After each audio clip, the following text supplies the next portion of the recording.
All right, so we bounced back. No 2 days in a row missed, at least when it comes to this. Definitely, I am can kind of feel some paralysis coming up. When it comes to what I want to make, how I want to make it. I have a lot of ideas, and I think a lot of times I don't do anything because I can't decide what I actually want to make. I got a short form video that I've already written out the script. I've got a few more that are in the developing phase. The outlines have been written, but the scripts have not been put together yet. And so once I get to that point, a lot of times I overthink making every single one of them a masterpiece. I think I was reading Anika J on Instagram, and she basically posted something that like really hit me in the time that I was just kind of in my funk moment. Was everything doesn't have to be a masterpiece. Sometimes you just need to put stuff out, and honestly, that's the point of these. Even if I don't have a topic, even if I don't have something that is OMG worthy, or something that's going to get shared or something, just the fact of me just having this space to be able to come and share and post and just lab workshop my thoughts, my feelings about my own creative. Like I said, just kind of treating it as a video journal of senses is very helpful for me because, like I said, I know I am someone that will overthink, and when I don't have the the strong enough push sometimes of, okay, I can see what this is like, what I'm building towards. Like there's patience. It's I'm a person of vision, and I want to see I want to see things. I want to see how it's going to connect, what's going to be developed, even if it doesn't work out, that this path that I'm pursuing is going to lead to something. Like my high school career, I did not play football, but I did cross country and I did track. Both of those things helped me in my ultimate goal of playing basketball. I do think if I would have played football, I would have got distracted as far as like which one to really work out. My entire time doing cross country and doing track, it was always going back to, all right, I'm doing this for basketball.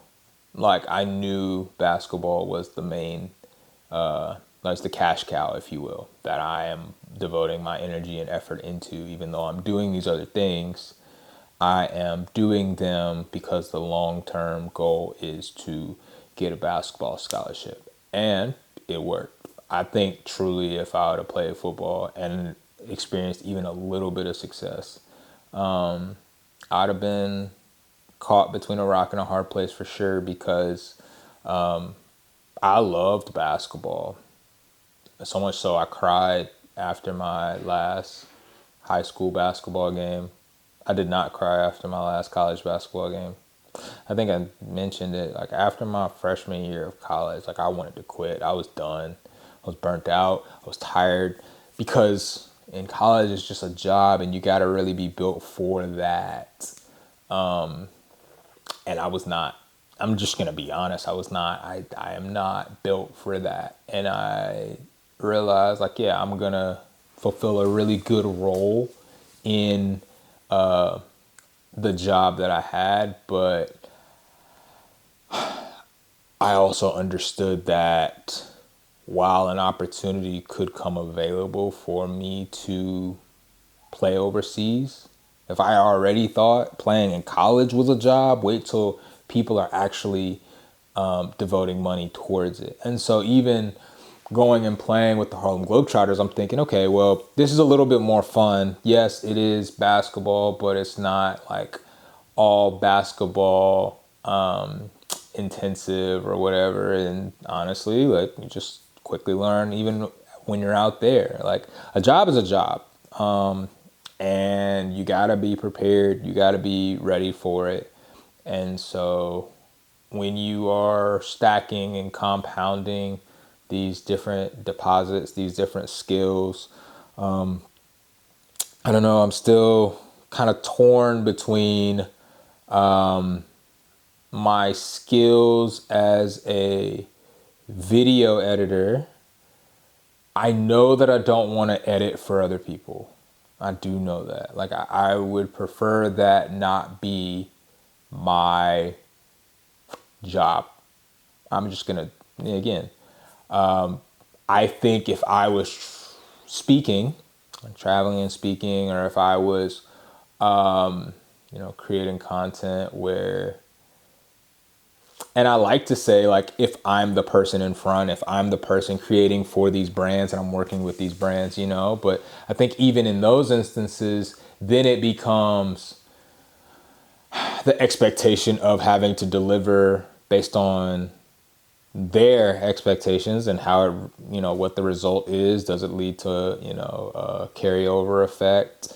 I know I have the skills that can put me into rooms. I know I have the drive, when the, I don't want to call it when the boundaries are set, when the stakes are high enough for me to, I could literally do anything. I've done 75 hard. I genuinely tell people, like, that was one of the toughest things I ever did, because, it's so easy to forget to do one of the things. Like, I can remember there being at least 7 days in those 75 days where, like, I am chugging half a gallon of water at 11 p.m. And, like, stuff like that, because I know that I didn't really want to drink water. I was like, bro, this is going to suck. I don't want to drink water.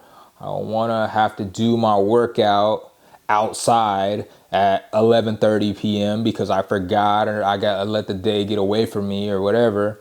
But the stakes of having to start over and or tell people, hey, that, I started it, didn't finish it.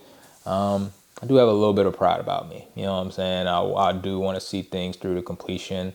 I think the thing is now just trying to decide, okay, is it, storytelling from, like, writing stories about other people?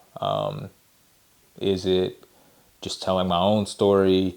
Is it, because, there is no perfect solution. It's always going to take work. It's always going to take a little bit more than you really want to devote to it, because, like, there is energy and effort required to seeing, a harvest, especially when you're, like, investing in something.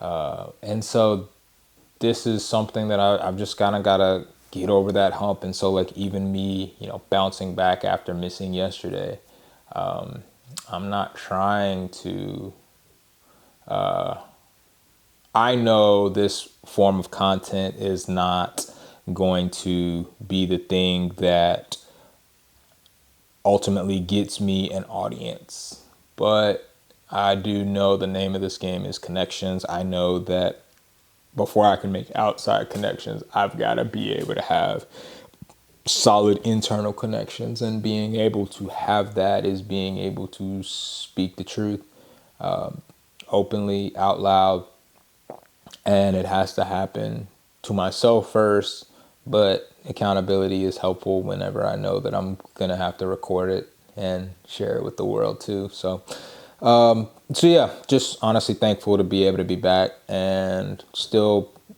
figuring out how I want to move forward with things. I have a really cool opportunity Friday, I get to speak to a high school in our area, and I get to talk about marketing, entrepreneurship, get to share my story within that world. And I think, a lot of times whenever I can get feedback on what I'm doing, what I'm saying, those are things that, you don't want to admit, that something is validating or invalidating, but at the same time, knowing what you're doing is having an impact and is, helping people grow, helping people mature, change, see things differently, is super inspiring, it's liberating, it is fulfilling. And it allows you to know that what you're doing has purpose. And that is all I really want to be. I want to be somebody that operates in my purpose. And I know macro what my purpose is. Obviously, that's to love God, enjoy Him forever, and tell others about Him. And with the gifts that I have on the micro level, it's figuring out how can I do that on a day-to-day basis with my interactions with people, with how I steward my gifts, how I